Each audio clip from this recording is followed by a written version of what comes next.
Praise the Lord. ஆண்டவராகிய இயேசு கிறிஸ்துவின் நாமத்தில் உங்களுக்கு என் அன்பின் வாழ்த்துதலை தெரிவித்துக் கொள்கிறேன். ஒவ்வொரு நாளும் இந்த யூடியூப் மூலம் உங்களை சந்திப்பதில் நான் மிகுந்த மகிழ்ச்சி அடைகிறேன். இந்த ஆடியோவை நீங்கள் கேட்டு தேவ ஆசீர்வாதத்தை பெறுவது மட்டுமன்றி, உங்களுக்கு அறிமுகமானவர்கள், உங்கள் நண்பர்கள், உங்கள் உறவினர்களுக்கும் இந்த ஆடியோவை அனுப்பி தேவனுடைய நாமத்தை மகிமைப்படுத்தும்படி உங்களை அன்புடன் கேட்டுக்கொள்கிறேன். இந்த நாளிலும் 2 நாளாகமம் 11ஆம் அதிகாரம் முதல் வசனம்.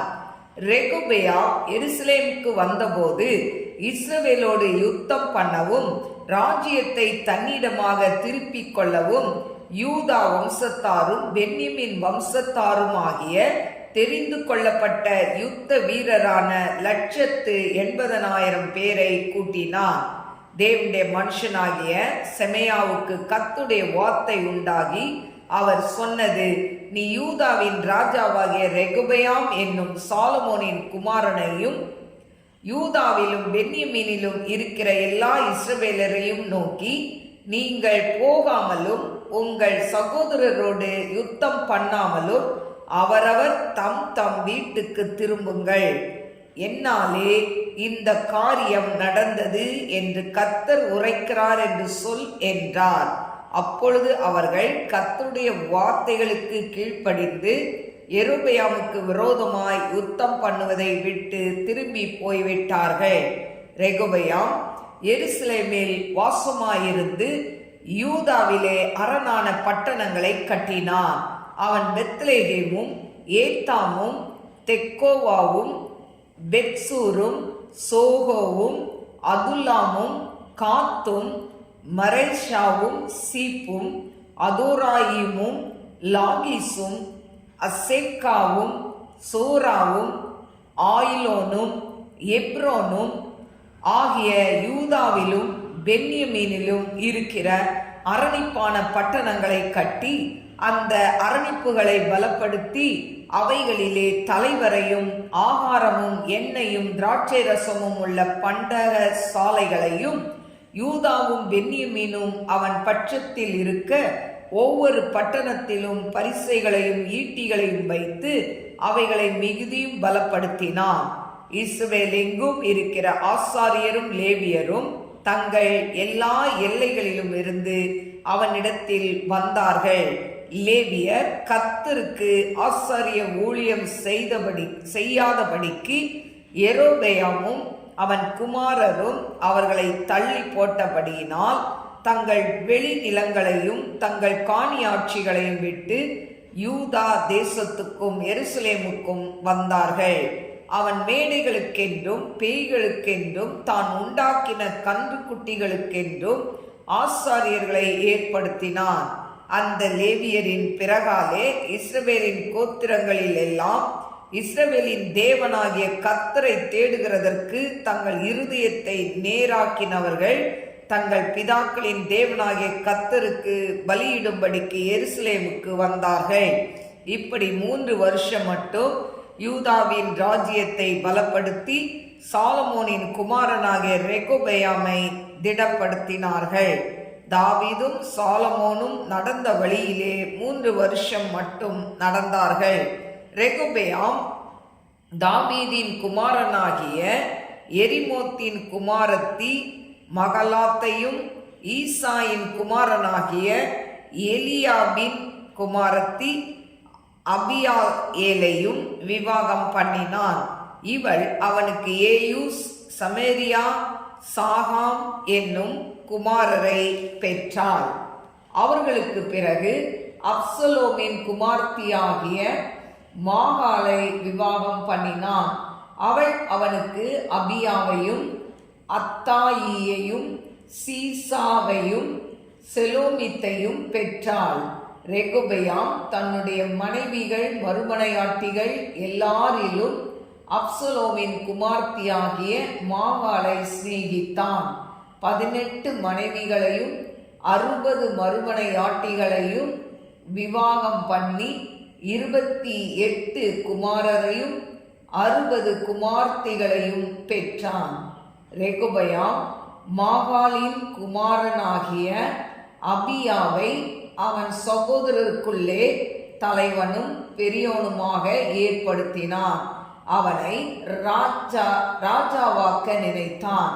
அவன் புத்தியாய் நடந்து யூதா பென்யமீனுடைய எல்லா தேசங்களிலும் உள்ள அரணான சகல பட்டணங்களிலும் தன் குமாரர் யாவரையும் பிரித்து வைத்து அவர்களுக்கு வேண்டிய ஆகாரத்தை கொடுத்து அவர்களுக்கு அநேகம் பெண்களை தேடினான்.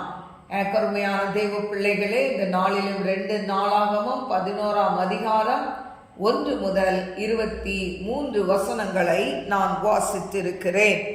கருமையான தெய்வ பிள்ளைகளே, இந்த ரெகொபெயாம் எருசலேமுக்கு வந்தபோது இவன் இஸ்ரவேலோடு யுத்தம் பண்றதுக்கு அவன் என்ன பண்றான், ஜனங்களை யுத்த வீரர்களை திரட்டுகிறான். 180,000 பேரை கூட்டினான் என்று சொல்லப்பட்டிருக்கு. இப்ப இவங்கெல்லாம் சேர்ந்து, அதாவது இஸ்ரவேலுக்கு விரோதமாய் போகும்போது ஆண்டவருடைய வார்த்தை செமையா என்கிற தீர்க்கதரிசிக்கு உண்டாகி அவன் சொல்றான், நீங்க எல்லாரும் என்ன பண்ணாதீங்க, இஸ்ரவேலை நோக்கி போகாதீங்க, நீங்க யுத்தம் பண்ணக்கூடாது, நீங்க அவங்கவுங்க வீட்டுக்கு திரும்பி போங்க அப்படின்னு சொல்லி, இந்த காரியம் கர்த்தரால வந்தது அப்படின்னு கர்த்தர் சொல்றாரு. அதனால நீங்கெல்லாம் என்ன பண்ணுங்க, உங்க வீட்டுக்கு திரும்பி போங்கன்னு சொன்னதுனால கர்த்தருடைய வார்த்தைக்கு இவங்களும் கீழ்ப்படிந்து ரெகொபெயாமுக்கு விரோதமா யுத்தம் பண்ணுவதை விட்டு திரும்பி போய்விட்டார்கள் என்று சொல்லப்பட்டிருக்கு. எனக்கு அருமையான தெய்வ பிள்ளைகளே, இப்போ அந்த ரெகொபெயாம் எருசலேமில் வாசமாயிருந்து அங்கே குடியிருந்து அவன் அரணிப்பான பட்டணங்களை எல்லாம் கட்டுறான். இப்படி அவன் அரணிப்பான பட்டணங்களை கட்டி அதில் வேண்டிய, அதாவது ஆகாரங்கள், அதாவது மற்ற போர்க்கருவிகள், இப்படி எல்லாத்தையும் அவன் என்ன பண்ணுறான், அந்த அரணான பட்டணங்களில் அவன் சேகரித்து வைக்கிறதை நாம் பார்க்கிறோம். எனக்கு அருமையான தெய்வ பிள்ளைகளே, இந்த யெரொபெயாம் இஸ்ரவேல் ஜனங்கள் இந்த எருசலேமுக்கு போய் ஆண்டவருக்கு, அதாவது பண்டிகை கொண்டாடுறாங்க அப்படின்னு சொல்லி இவன் தான் இடத்துலையே என்ன பண்ணுறான், மேடைகளை எல்லாம் கட்டி வைக்கிறான். பாருங்க, அதில் போட்டிருக்கு, பேய்களுக்கென்று மேடை கட்டுறான், தான் உண்டாக்கின கன்றுக்குட்டிகளுக்கென்றும் ஆசாரியர்களை ஏற்படுத்தினான்னு சொல்லப்பட்டிருக்கு. அப்போ ஆண்டவரை தொழுது கொள்ளணும்னா எங்கே தொழுது கொள்ளுங்க, ஏன் அங்கே போகணும்னு சொல்லி ஜனங்களை இப்படியாய் அவன் என்ன பண்ணுறான், அவங்க தேசத்தில் வைத்து கொள்கிறதை பார்க்கிறோம். ஆனால் அதில் கர்த்தரை தேடுகிற இறுதி உள்ளவர்கள் அவங்க என்ன பண்ணுறாங்க, அதாவது தங்கள் பிதாக்களின் தேவனாகிய கர்த்தருக்கு பலியிடும்படிக்கு அவங்களாம் எருசலேமுக்கு போகிறாங்க. கொஞ்சம் பேர் அங்கேயே இருந்துடுறாங்க, அங்கேயே பலியிட்டு அங்கேயே இருந்துடுறாங்க. ஆனால் மற்றவங்கெல்லாம் எருசலேமை தேடி போய் அங்கே பலியிடுகிறதை பார்க்கிறோம். கருமையான தேவ பிள்ளைகளே, எந்த சூழ்நிலை மாறினாலும் நாம் ஆண்டவரை ஆராதிக்கிற முறைமைகள் மாறக்கூடாது. இப்போ ஒரு கூட்டம் அங்கே யெரொபெயாம் கிட்டே இருந்துருச்சு. ஆனால் அதில் ஆண்டவரை உண்மையாய் தேடுகிறவர்கள் என்ன பண்ணுறாங்க, அங்கேருந்து எருசலேமில் அவங்க பலி செலுத்துகிறதை நாம் பார்க்கிறோம். எனக்கு அருமையான தேவ பிள்ளைகளே, அதுக்கு பிறகு, அதாவது இந்த ரெகொபெயாம் தாவீதின் குமாரனாகிய எரிமோத், தாவீதுடைய குமாரன் எரிமோத்துடைய மகள் மகலாத்து, அவளை கல்யாணம் பண்ணிக்கிறான். அடுத்தது ஈசாயின் குமாரன் எலியாபின், ஈசாயுடைய குமாரன் எலியாபின். இந்த எலியாபினுடைய குமார்த்தி அபியாயேலையும் விவாகம் பண்ணினான். திரும்ப பார்த்தீங்கன்னா, எனக்கு அருமையான தெய்வ பிள்ளைகளே, 20ஆம் வசனத்தில் அப்சலோமின் குமார்த்தியாகிய மாகாள விவாகம் பண்ணுறான். இப்படி ஒவ்வொருத்தரையும் அவன் என்ன பண்ணுறான், திருமணம் பண்ணி பிள்ளைகளை பெற்றெடுக்கிறதை நாம் பார்க்கிறோம். இப்போ இந்த ரெகொபெயாமுக்கு எத்தனை மனைவிகள் பிள்ளைகள் என்பதை 21ஆம் வசனத்தில் கொடுத்திருக்கு. ரெகொபெயாம் தன்னுடைய மனைவிகள் மறுமனையாட்டிகள் எல்லாரையும் அப்சலோமின் குமார்த்தியாகிய மாகாளை சிநேகித்தான். அப்போ இத்தனை மனைவிகளை கட்டினாலும் அதில் மாகாளை அவன் அதிகமாய் நேசிக்கிறான்.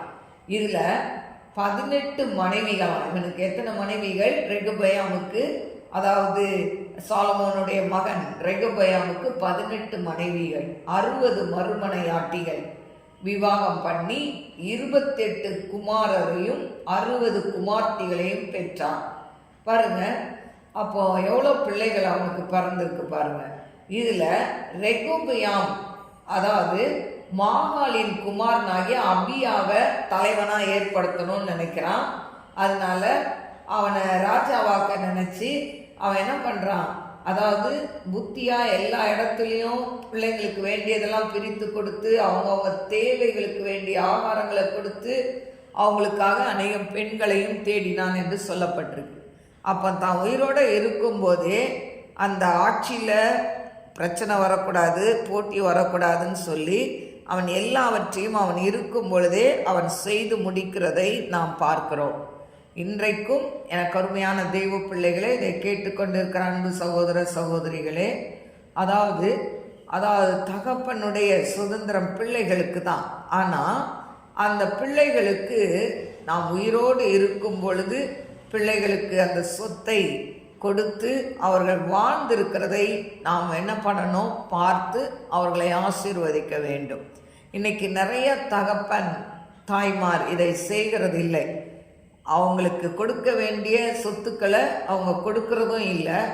அதுக்கு பிறகு அவங்க மரித்த பிறகு பிள்ளைகளுக்குள்ள ஒருவர் அடித்து கொண்டு சண்டை போட்டு கொண்டு இருக்கிறதை நாம் பார்க்கிறோம். ஆனால் ரெகொபெயாம் இருக்கும் பொழுதே அவன் ஆட்சியில் அத்தனை பிள்ளைகள் இருந்தாலும் அந்த அப்சலோமுடைய குமார்த்தி மாகாளுடைய பையன் அபியாவை தான் ராஜாவாக கொண்டு வரணும்னு நினச்சான்.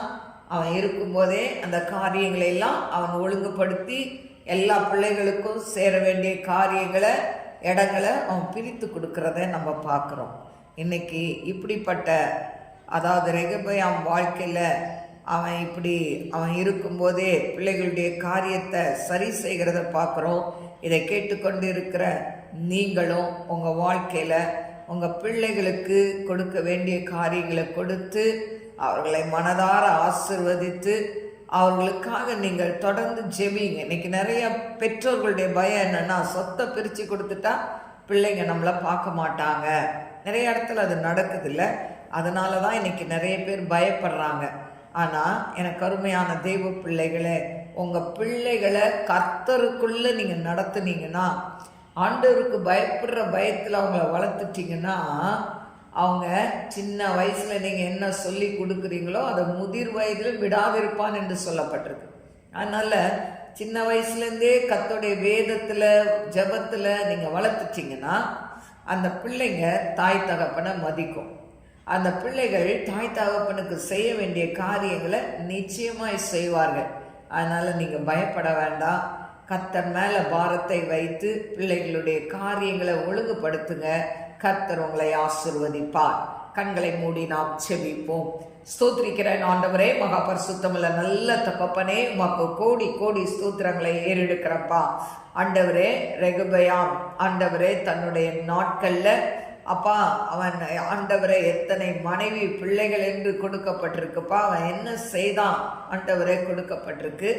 ஆனாலும் ஏசப்பா அவன் தன் பிள்ளைகளுக்கு செய்ய வேண்டிய காரியங்களை அவன் ஒழுங்குபடுத்தினான் என்று சொல்லப்பட்டிருக்கு.